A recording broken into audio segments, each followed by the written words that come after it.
Good afternoon, everyone. Good afternoon.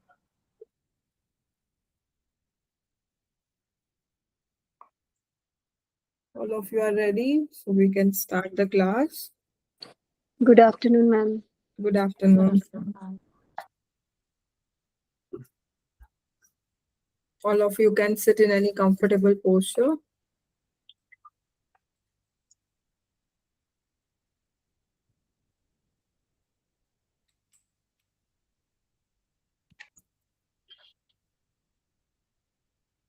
Relax your shoulders and switch on your cameras.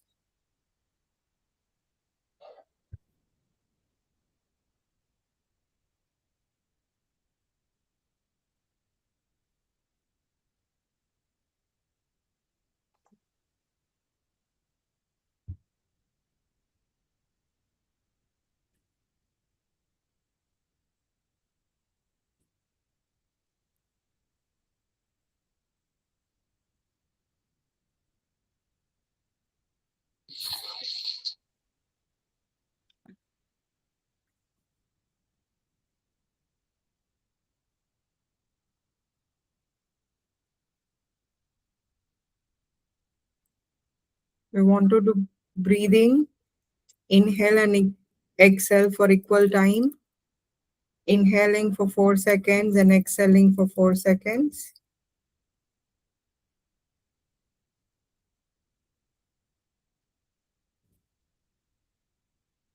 Inhaling and exhaling for 4 seconds. And mentally preparing for the class.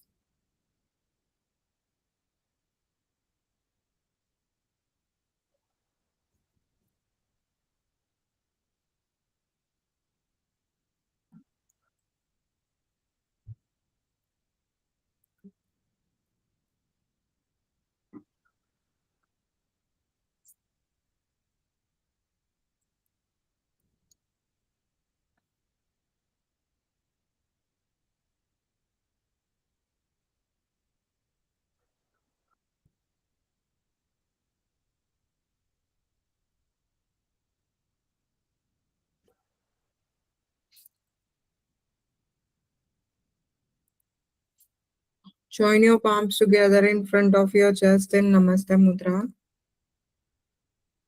Take a deep breath in.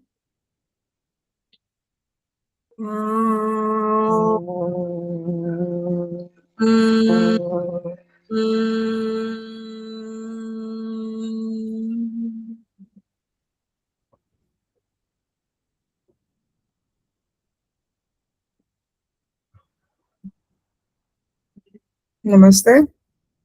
Namaste. Any questions from the yesterday's class?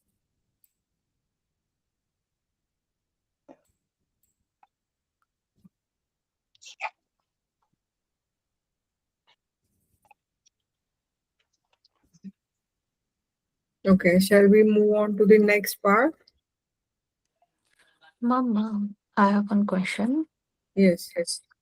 Ma'am, as I I have observed my own body, but while breathing, I can sense that my left side airflow is bit higher compared with my right. The right will most of the time is blocked only because of deviated spectrum.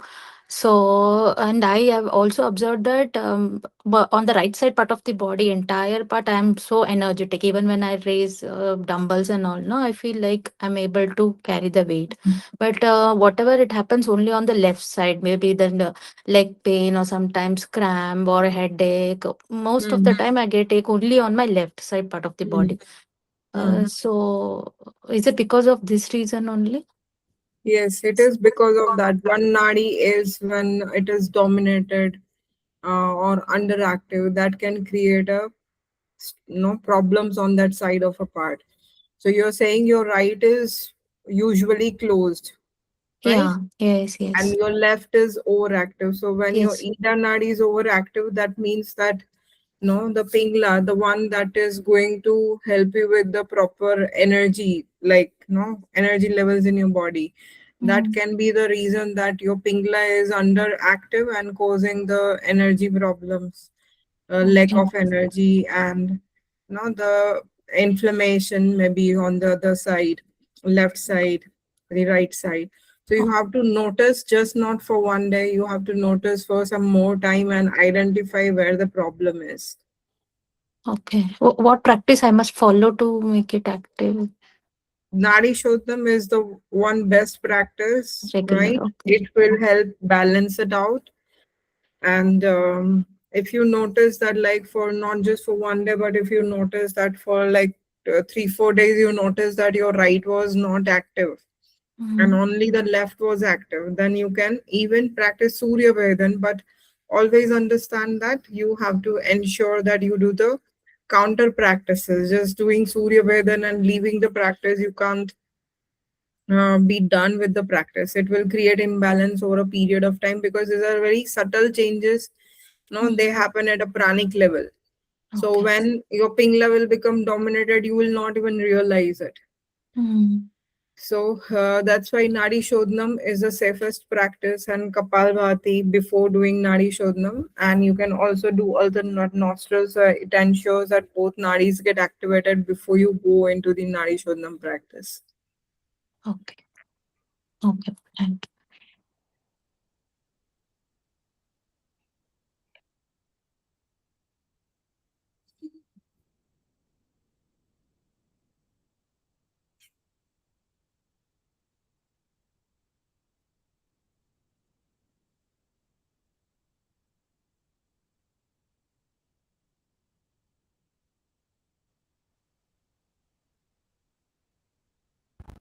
Ma'am एक question है। हाँ जी।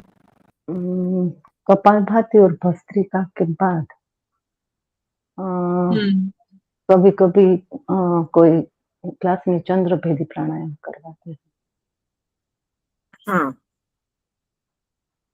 क्योंकि तो वो उनको लगता है वो हीटिंग प्रैक्टिसेस किए, तो उसके बाद अच्छा कूलिंग प्रैक्टिस करना जरूरी है।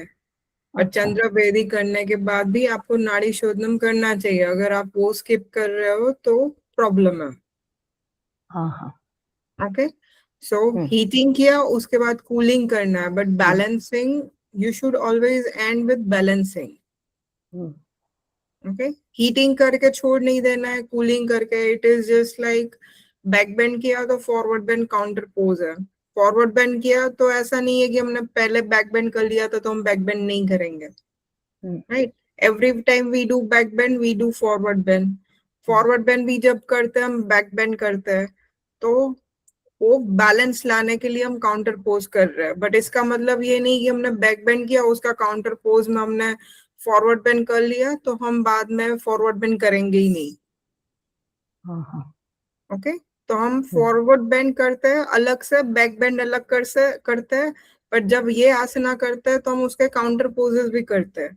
हम्म, तो जब आप शीतली शीतकारी हो या चंद्रभेदी हो, कूलिंग प्रैक्टिसेस है। अगर आप हीटिंग प्रैक्टिसेस करवा रहे हो तो it's okay, you can add cooling practices, but then balancing practices always end में रहता है, तो बैलेंस करके ही छोड़ना है।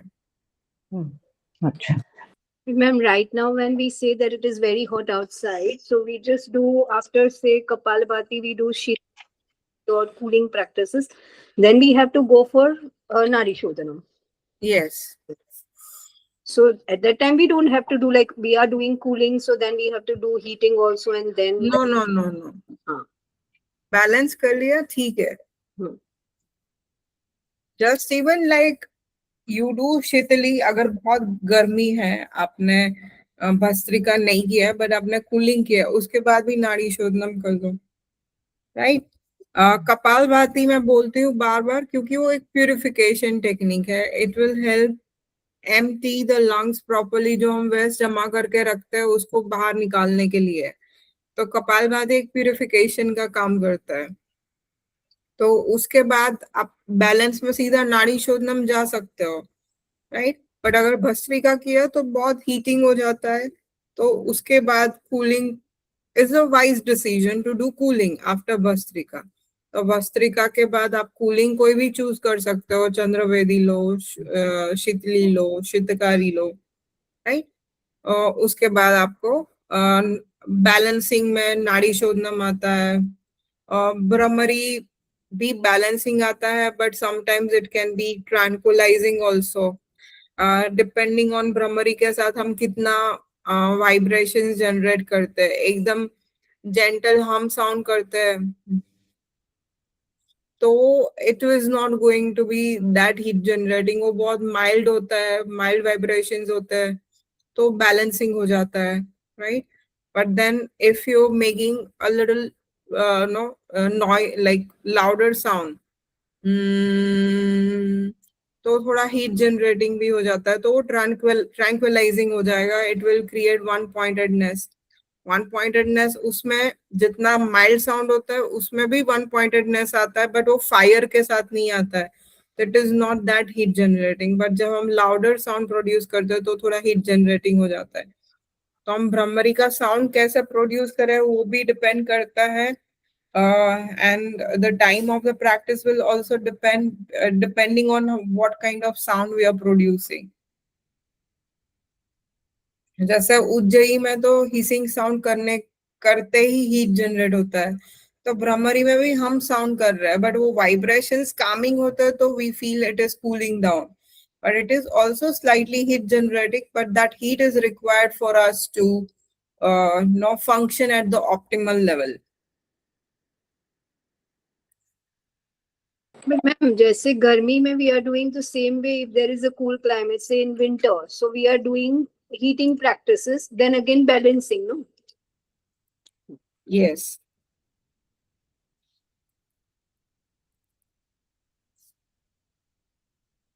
समर टाइम में अगर भस्त्रिका वगैरह किया या कपालभाति थोड़ा इंटेंस किया, जैसे हम अभी इंटेंस थोड़ा कपालभाति कर रहे हैं, so it is good you add some cooling practice also.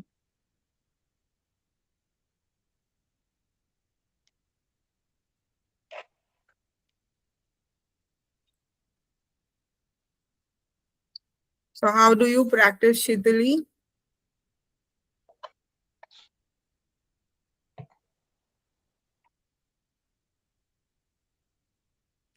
Tongue tube, inhale and then You roll your tongue, you inhale through the tongue, close your mouth, Mouth. and you exhale through the nose.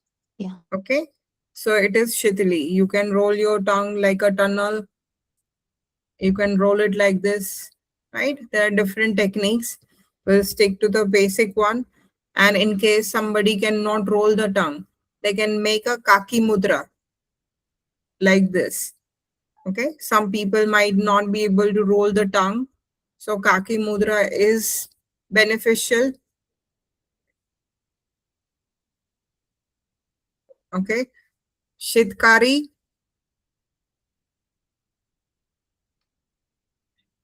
Sadanta pranayam also, sometimes it is also called Sadanta pranayam technique because you are clenching your teeth and breathing through the teeth. Inhaling through the mouth, clenching the teeth, exhaling through the nose. Okay, so that's the practice of Shitali and Shitkari. From the name, you can understand it has cooling effect. Okay, both of them have cooling effect.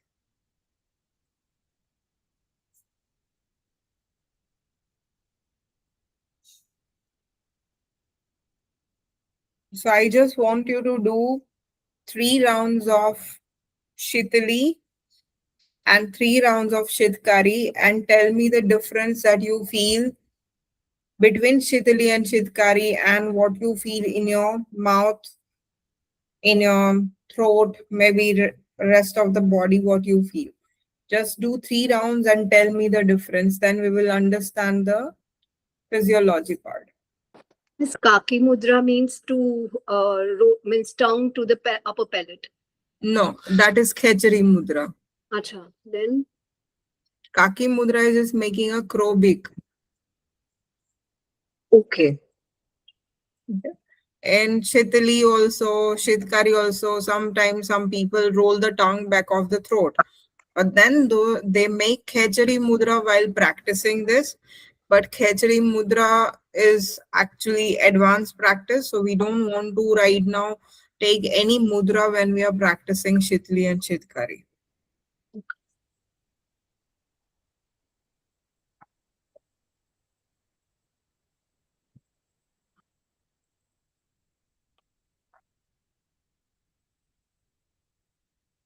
So sit straight and do 3 breaths of Shitali and 3 breaths of Shitkari and tell me the difference that you feel. I mean, both we are inhaling through mouth and exhaling through nose. Yes.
Okay. So can you tell me the difference you feel between these two? Shitali, while rolling the tongue, I can feel that coolness on my tongue region. But while exhale, hot hair is coming out. In the Sadhanta, I felt cooling, both inhale and exhale. The cooling between teeth. Okay. I mean, Sitkari, I felt like the saliva is coming in the mouth and it is like very cooling in Sitkari. Shitali, it was cooling, but not as like I felt Shitkari was more cooling than Shitali. Okay. Maybe I don't know, like my Kaki Mudra was right or not. I don't know. I have done it for the first time. I have the habit of rolling the tongue up. I have done that way. So I don't know. I was doing that. Yes. So that is the second variation of rolling your tongue. Upward or downward. You can roll the tongue and do it, but the basic variation is rolling a tongue like a straw, and you breathe in like a straw. But I can't do the rolling tongue. Yeah. So, Same with me. I cannot roll the tongue, so I have to do it with the Kaki Mudra. Yes, चेतना जी, क्या difference लगा आपको? शीतकारी में teeth में और mouth के अंदर एकदम ठंडक महसूस होती है, और जो शीतली है उसमें सीधा श्वास नली के अंदर थोड़ा करेक्ट, कूलिंग इफेक्ट आता है. ओके. हमने खाली 3 repetitions की है. When you do more repetitions, like you do 7, 10, 15 breaths of Shitli or Shitkari, then you will see that Shitli, when it is cooling down directly the throat and the windpipe and the lungs, but then the coolness will not stay there. It will also spread in the mouth. Same way, when you are doing Shitkari, the initial place where it cools is the mouth, right? But then that coolness will not just stay in the mouth, it will travel down to the throat, to your lungs, right? So if we talk about the initial cooling, Shitkari does the cooling of your gums, teeth, saliva. It dries the saliva, it dries the mouth. So more coolness initially in the mouth. Whereas when with Shitali, the coolness travels initially through the throat, and then it is going down. So you feel colder here in the throat than the mouth. Now understand that the breath, the inhale and exhale length will change between Shitali and Shitkari. As you are making a small passage, okay, with Shitali, your inhale exhale is going to be slightly longer than the Shitkari.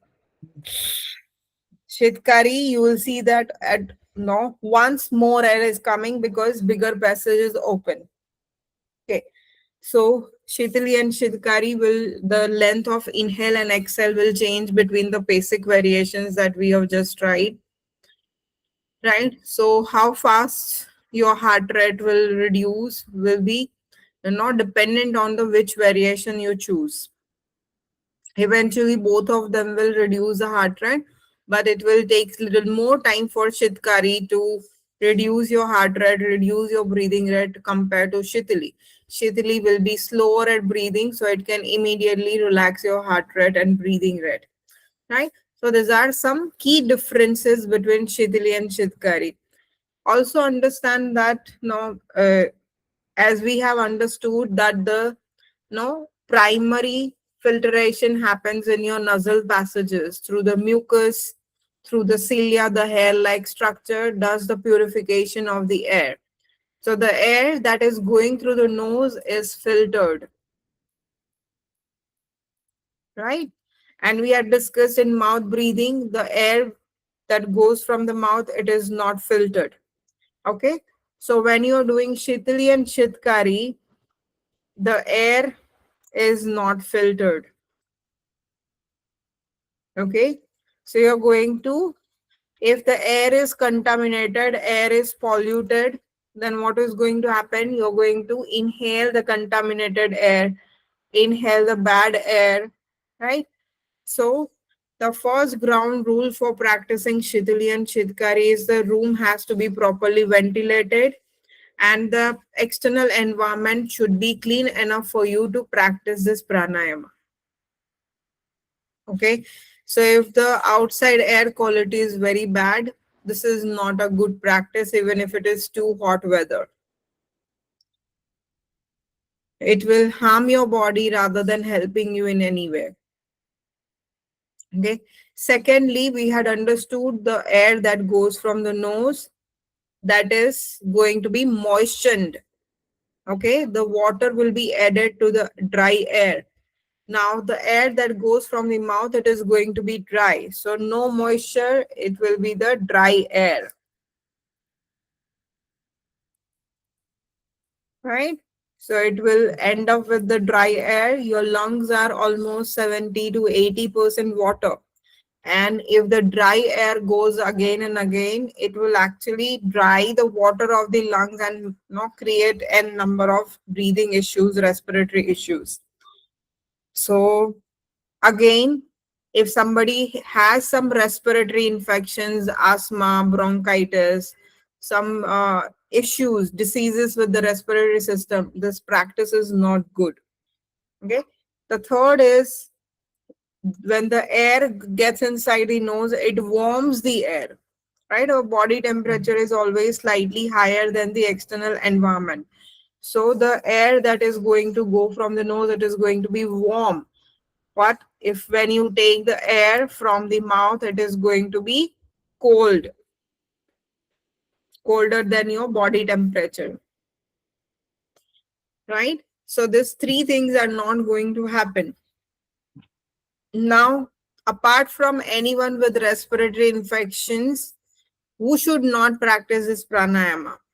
Okay, somebody with digestion problems, because the mouth is the first stage of digestion.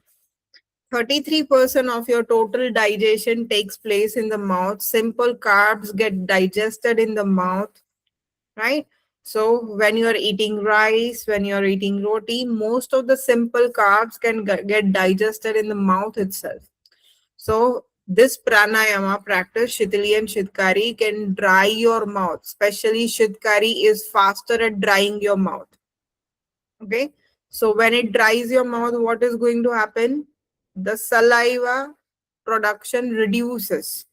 As the saliva production reduces, what will happen? The food you eat, it will not be properly moistened. It will not mix with the saliva. And the first stage of digestion will not happen as it is supposed to happen. Okay. So breaking down by the teeth also will not happen properly if the saliva is not mixing properly with the food. Right?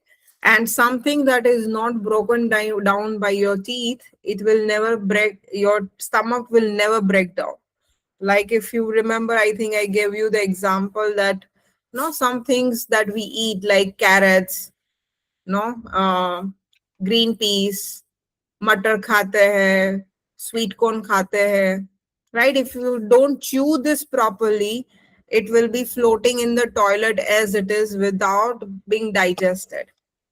Even green leafy vegetables, if you don't chew the vegetables properly, they will not be broken down by your stomach. So you will know that what you had eaten. So this is like very funny. My nephew does this, like when it's a psychology, child psychology, children, how they react. So he has fascination towards watching his potty. So after potting, he'll see what is there in his potty, and he'll say mutter is floating, the chickpea, the chana that he had eaten, it was floating, right? So you understand that when children, like he is young, very small yet not chewing properly, he knows, then you understand what happens to our body also when we don't chew properly. And if we don't have enough saliva production, we will not be able to chew properly, right? So if we don't chew properly, food will not, leading to constipation, gas, bloating, okay, acidity, all these problems can rise. The digestive issues can happen because of the dry mouth, not having proper secretion of the saliva. Okay, so digestive issues can happen. And this pranayama actually reduces your metabolism. These pranayamas are for they create hypometabolic state. Okay, so even if it was very cold, Rishi Munis used to practice this Shitali or Shitkari pranayama even in minus temperature, because they wanted to ensure their metabolism is slow, their metabolic rate is low. Because when they sit for meditation for long hours, they don't want to get disturbed with the sense of hunger, sense of thirst. They don't want to go to the toilet. They want to sit for long hours. So they used to do these practices to reduce their metabolic rate. Okay, not for like uh, doing anything else. So practice of Shitali and Shitkari were mainly used to create hypometabolic states. So this pranayama actually good when you are fasting. So if you want to, if you like right now, Navratri, Ramzan, Rosa, this kind of fasting season going on. So if you're fasting, for example, then if you do these practices in the morning, then you'll see that your sense of hunger goes down, your cravings goes down, your intake of water goes down. It is natural because it creates the hypometabolic state, right? So these practices are not good even for those who already have slow metabolism, right? It will further reduce. So somebody is coming for a weight loss, right? You know, the person is already struggling, or somebody has other health issues where they're struggling with slow metabolic rate, their metabolism is not strong, and you give these practices, that is further going to reduce their metabolic rate. They are good for cooling down. They activate the Chandra Nadi.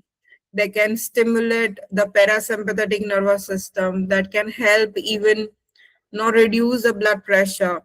But always understand that the benefits, the side effects outweighs the benefits here.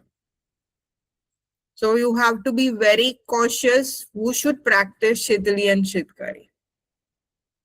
Okay, Shitkari is also one benefit of Shitkari. Somebody has bleeding gums and does 3 to 5 breaths of Shitkari, bleeding will immediately stop. Gum bleeding will stop.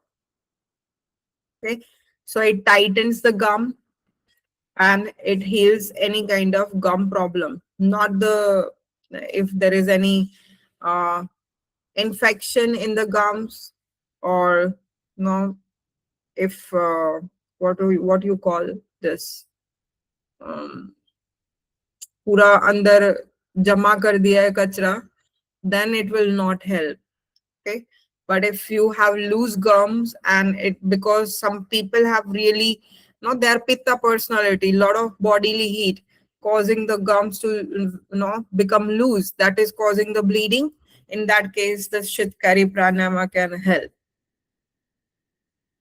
And even the person suffering from depression also, we should not allow this. No.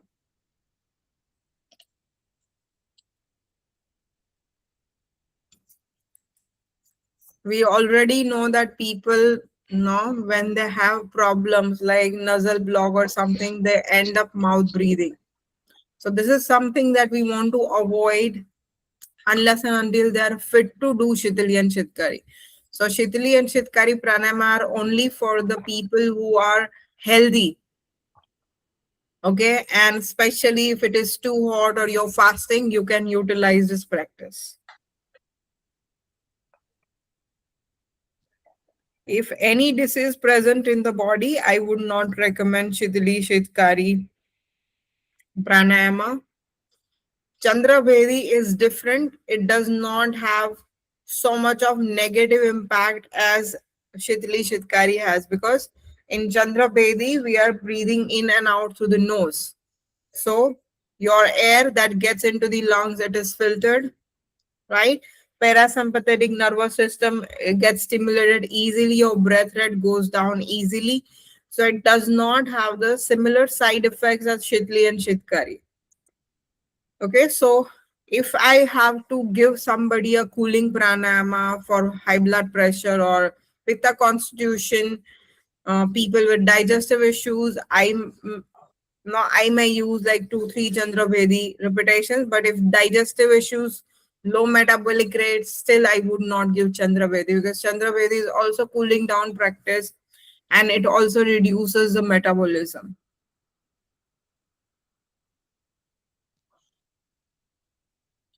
So always remember, pranayama are not medications that you have this problem and you do this pranayama, it will help. Okay. Pranayama practice is a preventive method. You use the practice to prevent yourself from the diseases, keep yourself healthy. So if you have diseases like you have high blood pressure and you think like you doing Chandra Vedi will help, but you have high blood pressure plus you have low metabolism, then doing Chandra Vedi will not be helpful. Okay, Chandra Vedi may help reduce high blood pressure, but it will increase your digestive issues.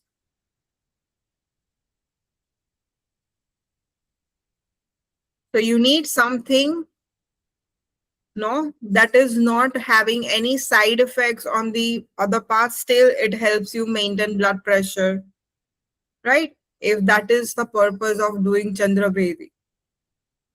So I'm not saying this pranayama are not good, provided you are in a clean environment. If it is a hot weather, you're fasting, please include this pranayama in the practice. If you have done like intense Bhastrika practice, like you have done like 3 to 5 strong Kapalbhati followed by 2 to 3 Bhastrika round, it is good to include this pranayama practice. Okay, but always keeping in the mind that the outside air should be clean.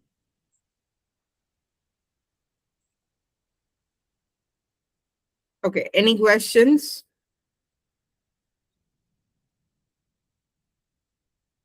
So Surya Veda is the same, like we have discussed Kapalbhati and Bhastrika. We already spoke about Nadi Shodhanam. So you know that when you practice Surya Vedi and Chandra Vedi together, the Nadi Shodhanam can give the benefits of both Surya Vedi and Chandra Vedi. Surya Vedi would have impact of Kapalbhati and Bhastrika, but only difference is Surya Vedi has slower breathing rate. It is not going to stimulate the sympathetic nervous system as it happens in case of Kapalbhati and Bhastrika. So people with high blood pressure, they might not be no allowed to do Kapalbhati or Bhastrika, but they can do Surya Vedi pranayama. Okay, Surya Vedi does not increase your heart rate the way Kapalbhati or Bhastrika can do. Just the same way we discussed with Chandra Vedi. Chandra Vedi does not affect your respiratory system the way Shitali and Shitkari does, because you are inhaling from the mouth, right? So, but Surya Vedi also activates the solar energy, activates the fire, activates the Agni, stimulates the solar energy. So the functions, if you do too much of it, then your solar energy, the sun, will create imbalances in the body. Okay, just like no, it's like you eat too much one day and then next day you go on fasting. Surya Vedi and Chandra Vedi are like this. Okay, Surya Vedi is something like you overdo something, and Chandra Vedi next day you're fasting. So you are one day eating too much, one day fasting. So if you're not balancing, if you're not following the principle of moderation, you're not eating moderately, then what is going to happen? This imbalance is like the day you have eaten too much, it is going to cause problems, right? Digestion problem, you may vomit, you may have other issues. When you do not eat, then you may have headaches, you may feel low energy, you feel sluggish, right? Same way, if you just do Surya Vedi and don't do the Chandra Vedi, it will have the similar impact. And if you do the Chandra Vedi and if you don't do the Surya Vedi, it will have the same impact, right? So always understanding that balancing practices are important. So if you do Surya Vedi, you must practice Chandra Vedi. Okay. So Surya Vedi without Chandra Vedi and Chandra Vedi without Surya Vedi, not a shortcut. It's like because you're going to fast for 9 days tomorrow, so you eat too much today. It will be like that.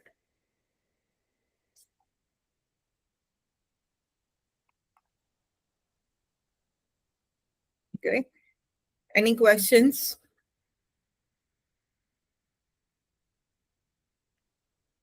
Mom, can we practice like Surya Bedi and then Chandra Bedi and then wind up with Nadi Shodhana? Yes, you can do that. If you do Surya Vedi and Chandra Vedi together, like then after that, instead of Nadi Shodhana, you may also include Brahmari, no problem. Okay.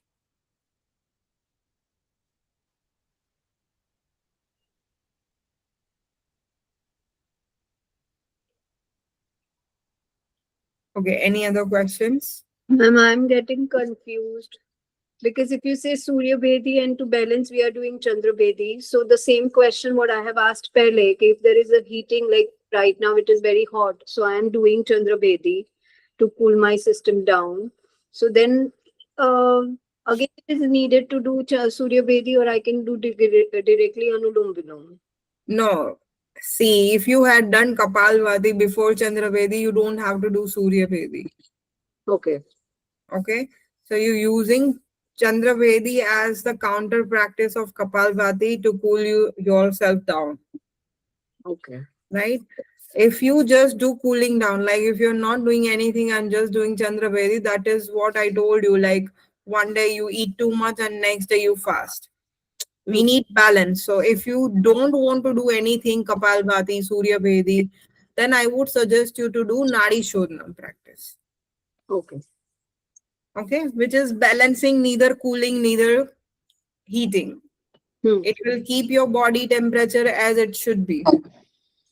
And as you said that even Surya Bedi or Chandra Bedi does not affect our heart rate as Kapalbhati and Shitali Shitakari.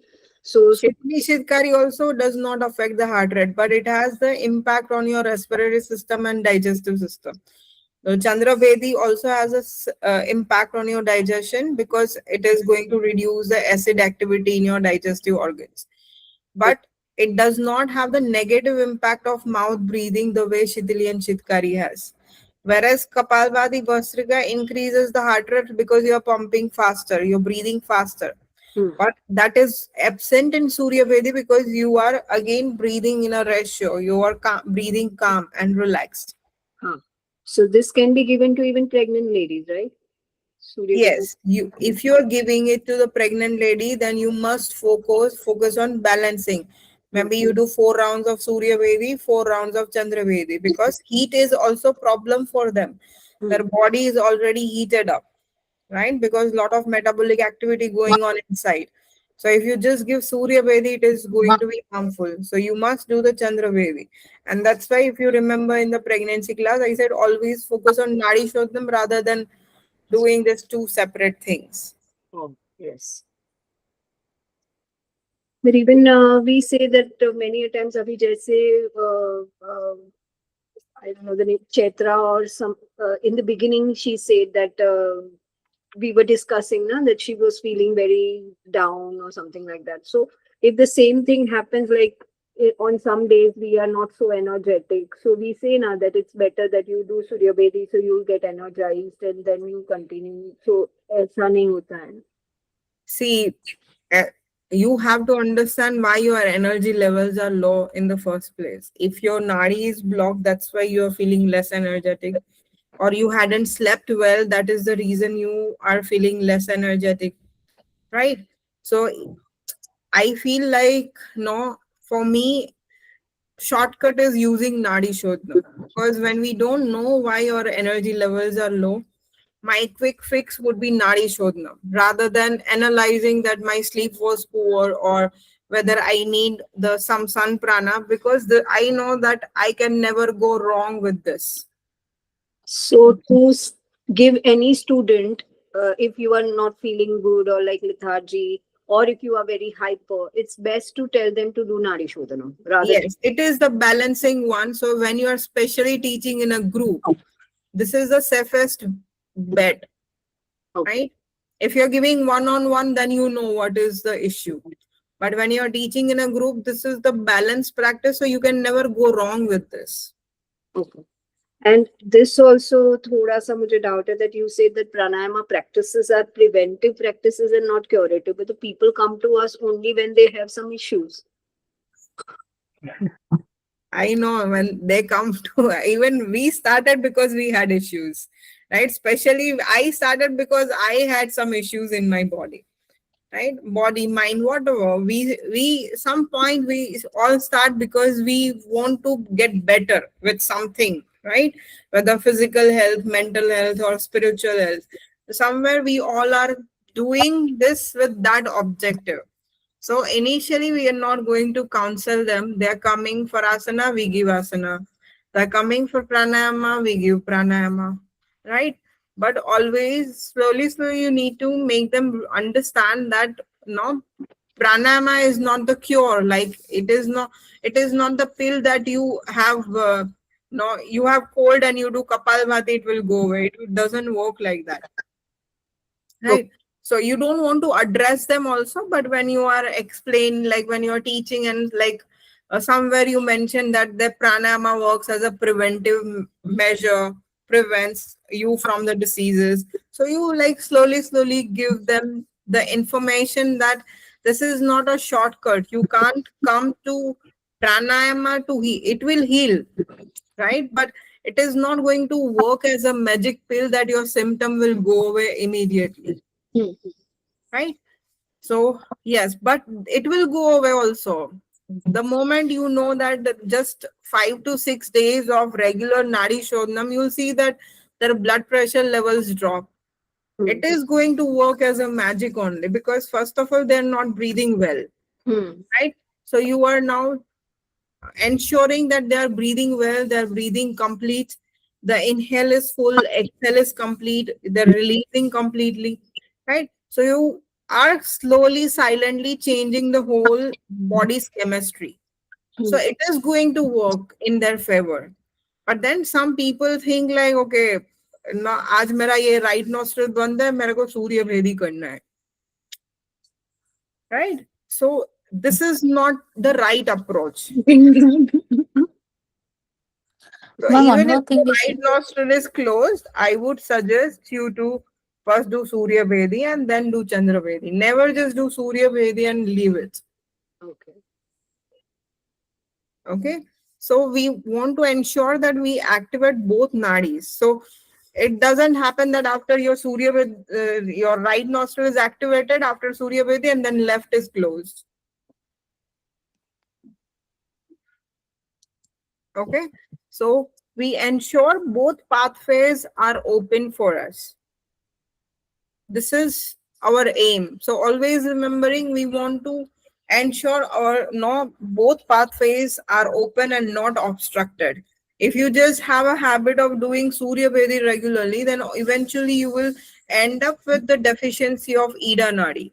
The lunar energy will be lacking, right? So for those, no, they are lacking Surya Nadi at the moment. Like Chaitra said that yesterday whole day she was feeling right nostril is closed. So if she does like Surya Vedi today, she may feel good. But then what will happen? Oh, Surya Vedi makes me feel good. Next day she will continue. Then again she'll continue. Then after 2 3 days, it will shift. The Ida becomes underactive and Pingla will become activated. So again, she will have other issues on the other side of the body, correct, ma'am.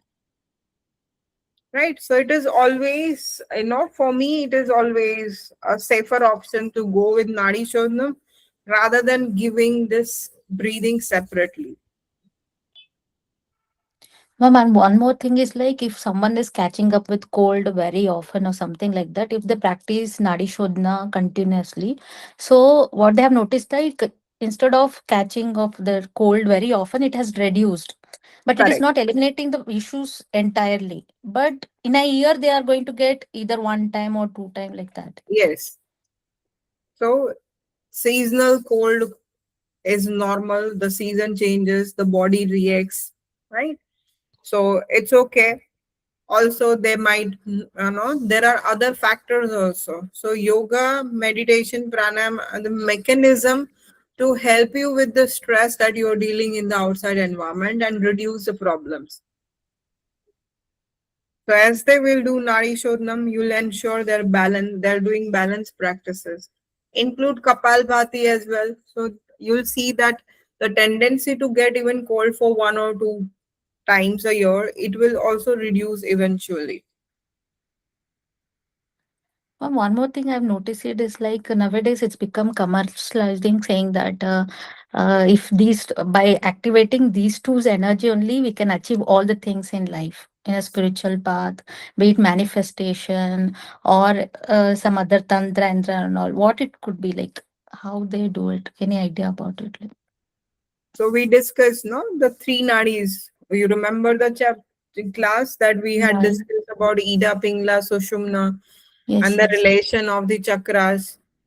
You yeah, know that these are the channels that provide energy to all the chakras.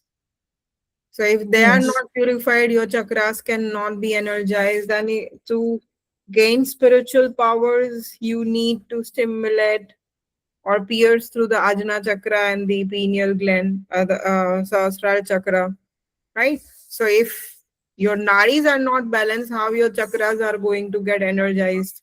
If chakras are not energized, if nadis are not flowing same straight line, then sushumna will also be dormant. It will not be active.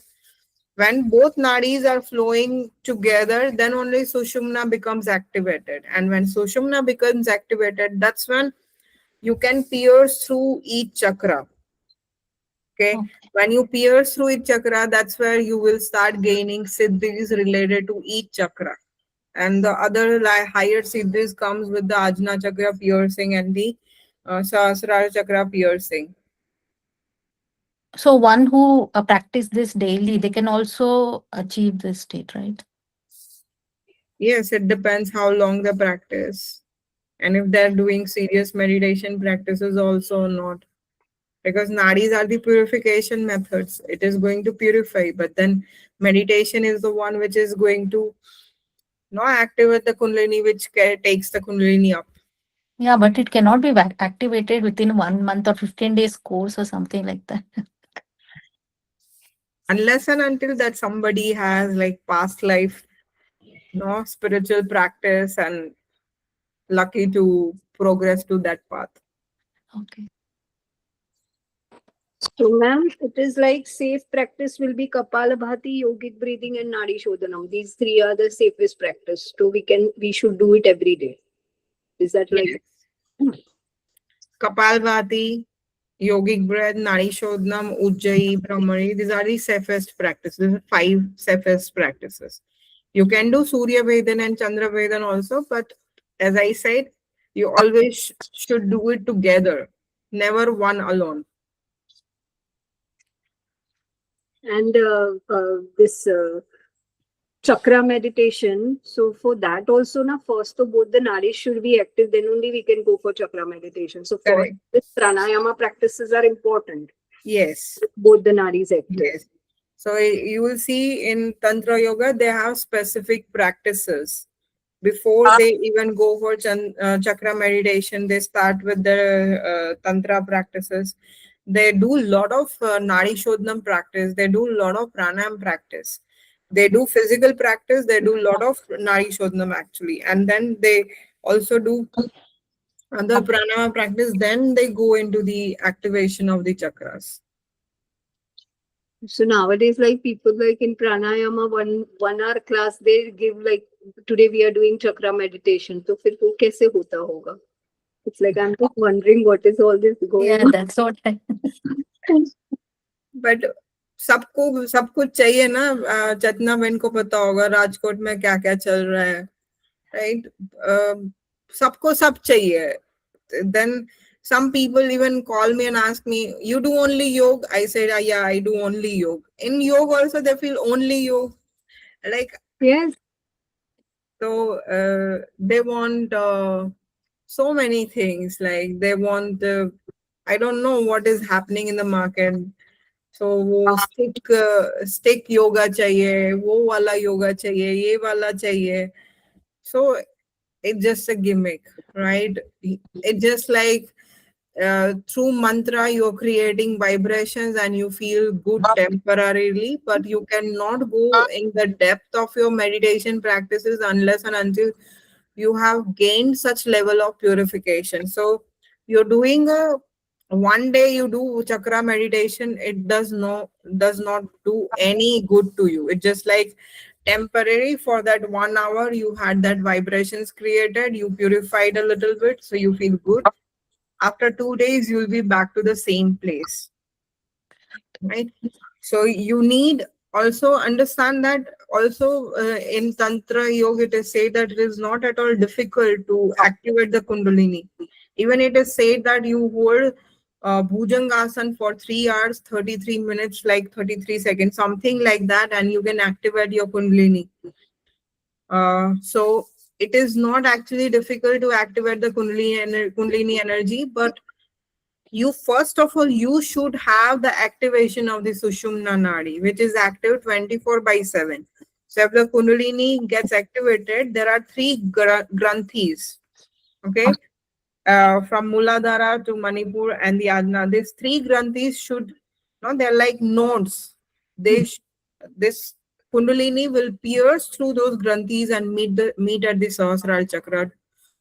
So we call like Purusha Prakriti Milan, like union of the Purusha and Prakriti. So those granthis should dissolve, they should break, and that will be done with the Kundalini Shakti. Kundalini will, when it rises. But before doing that also, there is a practice. Kundalini, when the yogis, when the Kundalini is activated, they will just first not keep it at the Muladhara chakra and bring it to the Manipur chakra and push it down. They will exercise like that. Then they will come higher. They will be moving Kundalini between the Muladhara and the throat. So they will be moving up and down here. Then they will be taking it up. So these are like step-by-step practice and serious practices. Mhm. So when we are not aware and when we are not ready, we should never do this practices. That's why even when you ask for a Bij mantra practice, I'm hesitant to do it because I know the mantra, but I do not practice. As I said, it is my nature. I don't know. I always like to do safe practices and which is more scientific to myself. And since 2011, I am in Vipassana only. So that is the one technique I'm dedicated to. I've done many other meditation. I am a pranic healer. I've learned many meditation. Even in pranic healing, you know that there's a lot of importance given to chakra meditations. So there are specific chakra meditations in pranic healing also. There are advanced meditation in pranic healing. But I do not like to practice any of those meditation techniques. For me, when I close my eyes, my heart, mind, soul, everything goes back to Vipassana practice only. So I realized that after knowing so many practices, I'm dedicated to only one practice, and I know that is the path which is safe, because right now it is very difficult to find a genuine teacher who can guide you through all these practices. Okay, so this is like safest practice where I can do it on my own without needing a real teacher, because I know how to deal with my problems, because the technique itself is going to teach you how to deal with your problems. Whenever you are doing your sadhana, there will be problems coming. So how you're going to deal with those problems, technique itself is teaching you that. So it is very scientific. You are with your breath and your body. So no mantra, nothing else. Very natural breath. You're not even doing pranayama. In pranayama, you're changing your breath. Right? Here, you're not even changing your breath. You're observing the breath as it is. So your natural, pure breath that you have right now, you are witnessing that, and from there you go into the Vipassana practice. So it is very real, right? And being from a science background, something to do with the body always attracts me. Yes, mantra has a deep science. Like I told you, mantra and the prana existed at the same time. They came into existence at the same time. So mantras are also powerful. But that is still not, that is not something that you have within yourself. You're creating it. Just like pranayama, you're changing it, the pattern of your breathing. Same way, you're using mantra as the third object to create vibrations, and that vibration that you will create within your body, it will be from the third object. It is not naturally created by your own body. Okay, So even if you do this mantra meditation without Vipassana, it is not going to take you anywhere. So I've realized that whatever way you start, ultimately you will come to Vipassana. Though the breath object is very difficult for most of the people to start with, observing the natural breath is the most difficult practice. Okay. But whatever object you take, whether it's mantra or breath or any other object, if you don't, after the object of your, whatever object you're choosing, after you are concentrating on that object, you don't practice Vipassana, you will never progress on the path. So Vipassana is going to be the, the essence of all the meditation. It should take you. Even in Bhagavad Gita, whatever is written, if you have practiced Vipassana, then you can understand Bhagavad Gita very easily. Because everything that it says, you can experience your own practice. So, I know how important it is for me. I have spent, like, I've wasted many years not being very serious with Vipassana, but then the more I age and the more I go to the center and practice, I realize nothing as honest as that. I have not come across any technique as honest as that practice. Right? So, and in Vipassana, we don't talk about Kundalini, we don't talk about chakras, because people go into the visualization state. Mhm.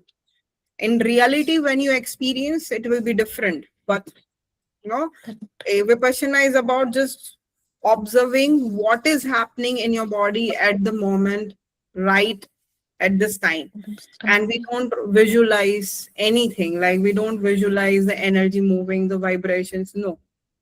So it is with reality, you're not thinking, visualizing anything. But when you do chakra meditation, even in pranic healing, we visualize the chakra, we are purifying the chakra, we are energizing the chakras. When we are chanting the mantra, we are visualizing, because we are not experiencing it. Right? So it is far from reality until you reach to that stage where you see the colors, where you see the frequency, how it is moving, the clockwise, anti-clockwise. You'll be able to experience everything. But then you have to reach to the stage where you can experience that. Till that time, every technique is making you visualize. Yeah, true. Right? So for your visualization, image could be different. For my visualization, image could be different. Right? So it is far away from what reality is for everyone, about the chakras, about the mantras, about meditation, everything. So that's why I never, even you guys know, in prenatal, I never taught meditation. I never teach meditation because I don't want to, though I know many meditation techniques, but I'm not the right person to teach you because I do not practice myself. If I don't practice, I don't have confidence to teach you. Yeah.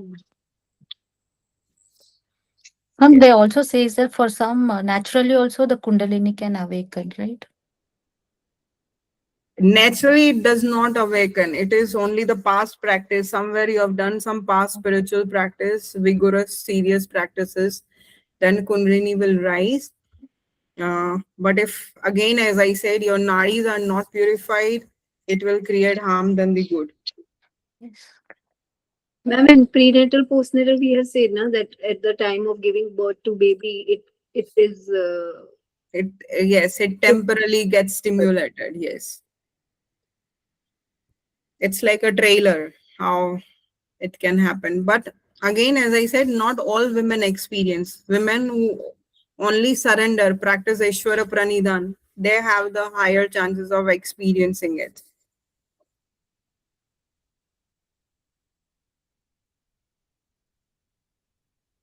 Okay, any other questions?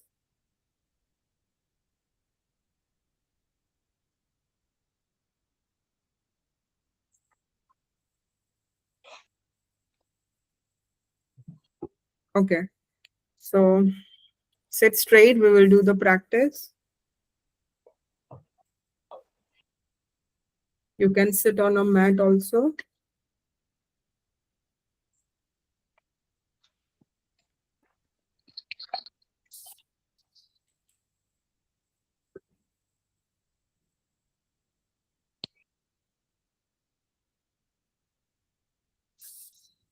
Sit in any comfortable posture.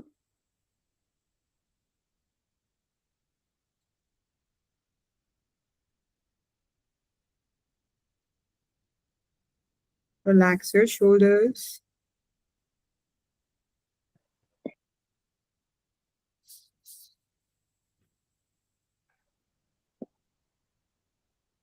Awareness on your breathing.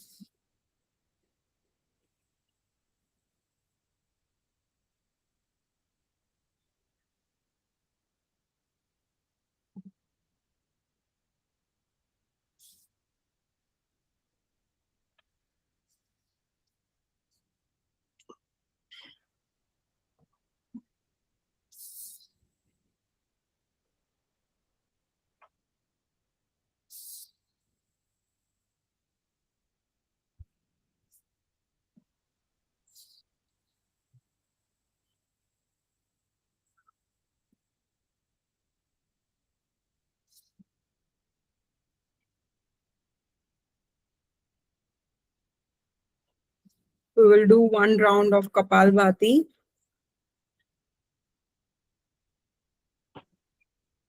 40 pumpings. Whenever you're ready, you will start.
After 40 pumpings of Kapalbhati,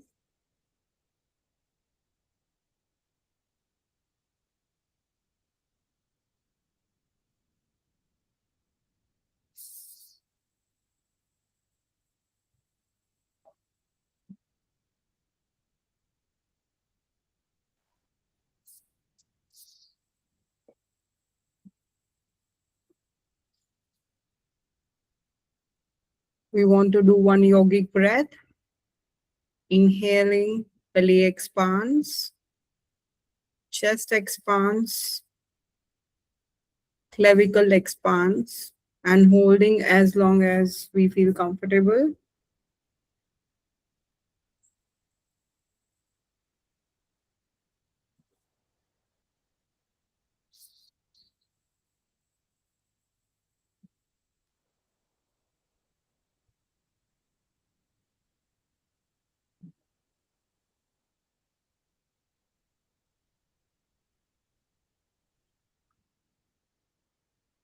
Exhale from belly, chest, clavicle,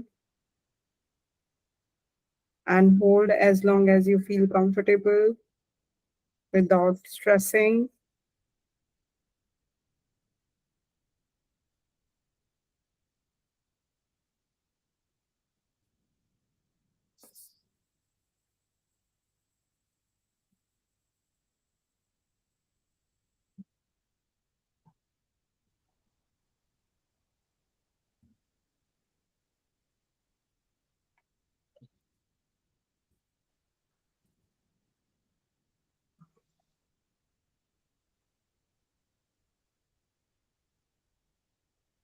Mentally preparing for Bhastrika.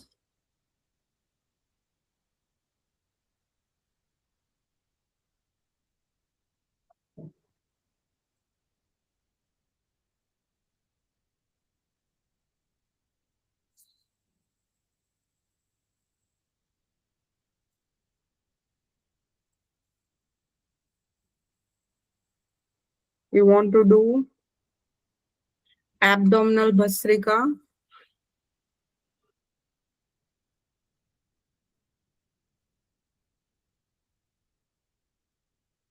10 to 15 pumpings. When you're ready, you will start with the abdominal variation of Bhastrika.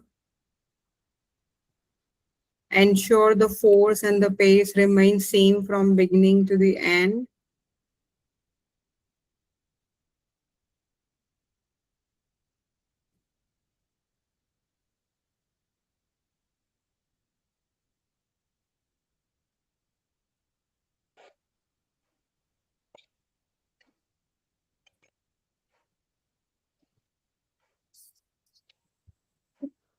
After completing the 15 pumpings of abdominal Bhastrika, again making Adi Mudra.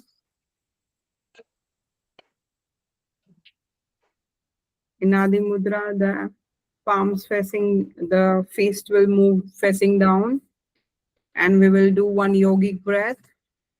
Whenever you're ready, inhaling through the belly, chest, clavicle, and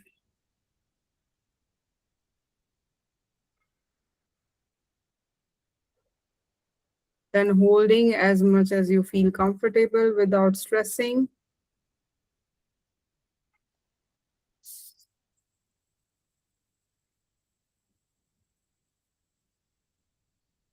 We will exhale long and slow through the belly, chest, and clavicle.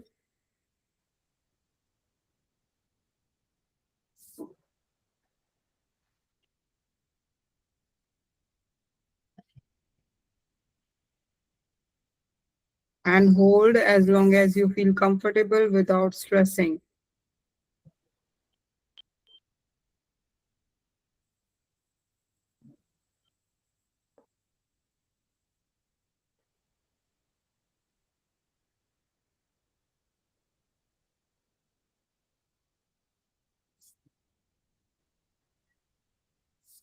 We want to do 10 repetitions of Shitali Pranayam. Just relax your breath first.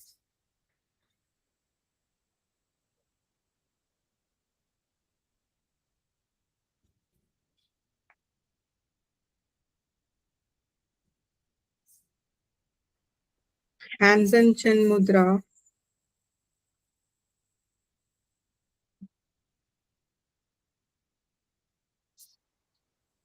And we will inhale through the tongue, rolling the tongue or kaki mudra. Close the mouth, hold for a moment, and exhale through the nose with control. And again, try to hold the breath for a moment.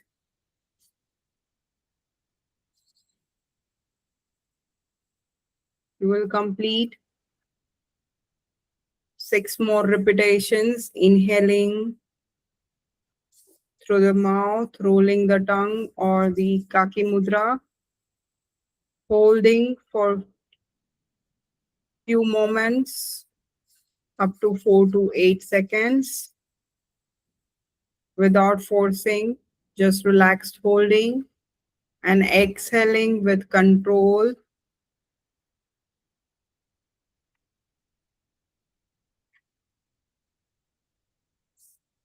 And holding again for comfortable time without stressing.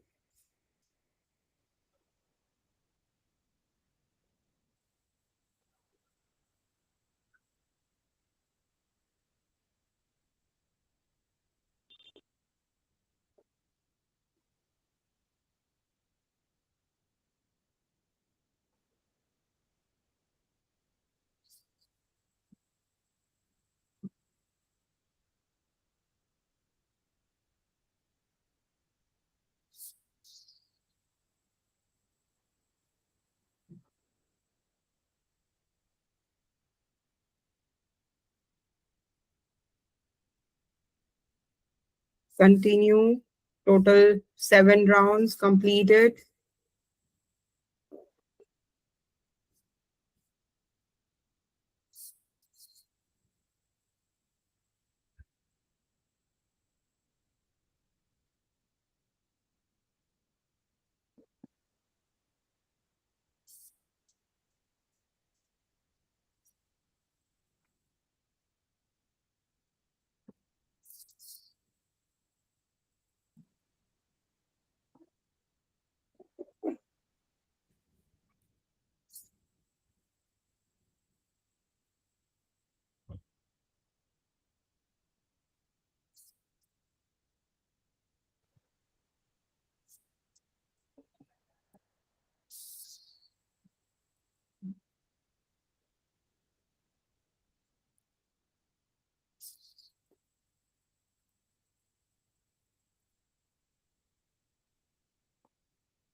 Just observe as you finish Shitali Pranayam and mentally preparing for the Nadi Shodhanam Pranayam.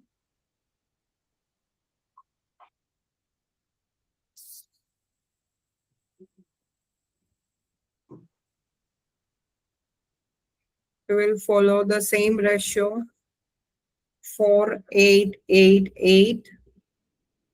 4 counts inhale, 8 counts hold, 8 counts exhale, 8 counts hold. We will do total 6 rounds. So whenever you are ready, right hand in Vishnu Mudra, left hand in Chin Mudra. Inhale through both nostrils. Exhale through both nostrils. Close your right nostril. Inhale left.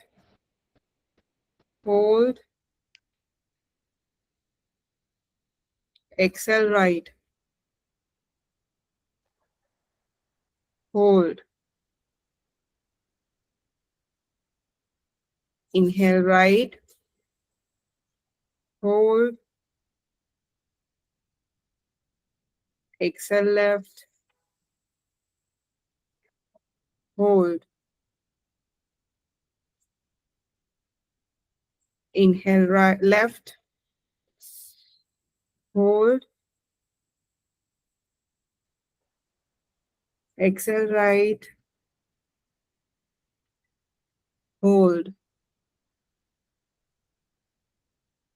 Inhale right. Hold. Exhale left. Hold. Inhale left. Hold. Exhale right. Hold. Inhale right. Hold. Exhale left. Hold.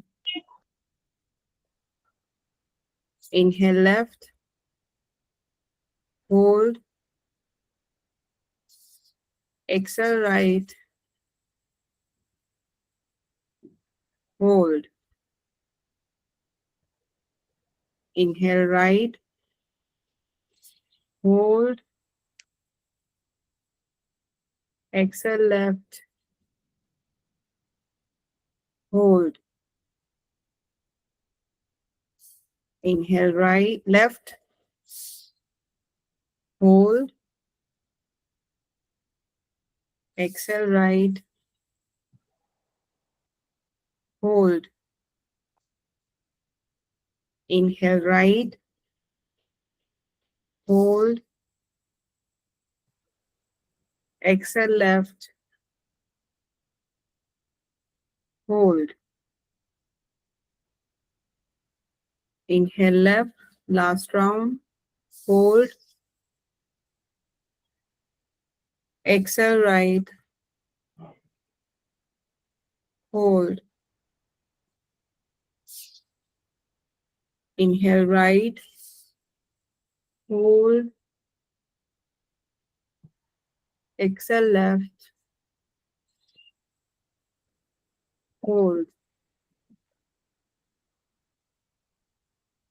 Relax.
Slowly, you can gently open your eyes, gazing at your palms.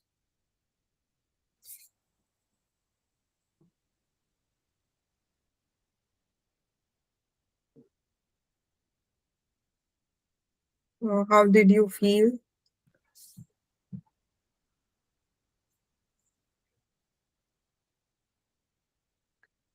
We could not do the deeper practice today because we were running out of time. But And I felt my Kapalbhati has improved a lot. I could do 40 counts nicely, but external retention was a bit problem after Kapalbhati. Anulom Vilom was very swift, very smooth. It was very good. good. So as it gets smoother, you know that now, not tomorrow we'll take 8 rounds together. Like till yesterday, we were doing 4 4 in 2 rounds. Today we did 6 together. Now tomorrow we'll take 8 together. And when you feel like the more number of rounds you are able to do with ease, that is also the sign that you can also increase the retention. So from 8 counts retention, we can even go to 12 count retention, 16 count retention. Yes. What about you, Chetna ji?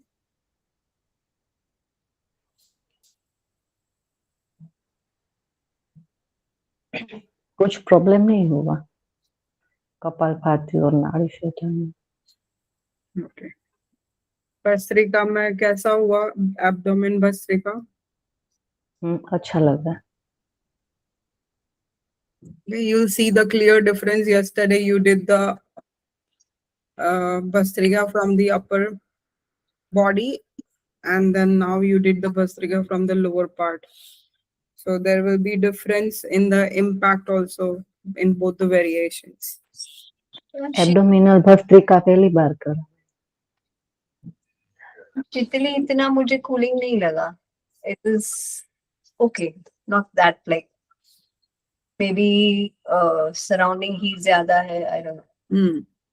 Yes, if you compare to Shitli and Shitkari, Shitli will take time to cool down. Shitkari will dry immediately because the dryness starts from the mouth and it will travel down. But Shitli is sending cooler directly to the lungs. So it will show the symptoms of cooling little later. It is due to because we are like after inhaling, we are holding and then exhaling also we are holding. That is why the retention also creates slight heat. So you are actually even balancing when you're doing with the retention. Neutralizes the effect maybe. Okay.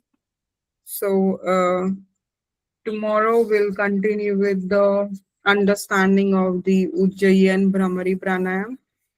Right? So we will complete major pranayama tomorrow, and then we will in the coming week there are 2 advanced pranayama that we will discuss, and we will discuss bandhas. And the coming week it will be more of a practice, and at least last 3-4 days we'll try to do 45 minutes to 1 hour of complete pranayama practice. So you can understand the impact of the prana. Though the time is very short, to understand the impact, the same 1 hour practice of 45 minutes to 1 hour practice you do every day, then you'll see the huge change in your physical, mental, spiritual health.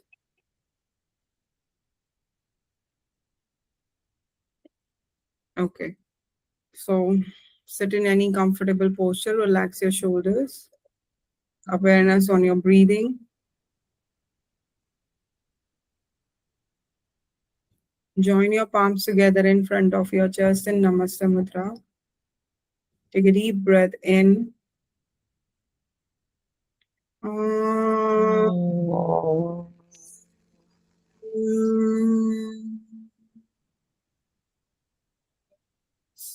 Shanti, Shanti, Shanti.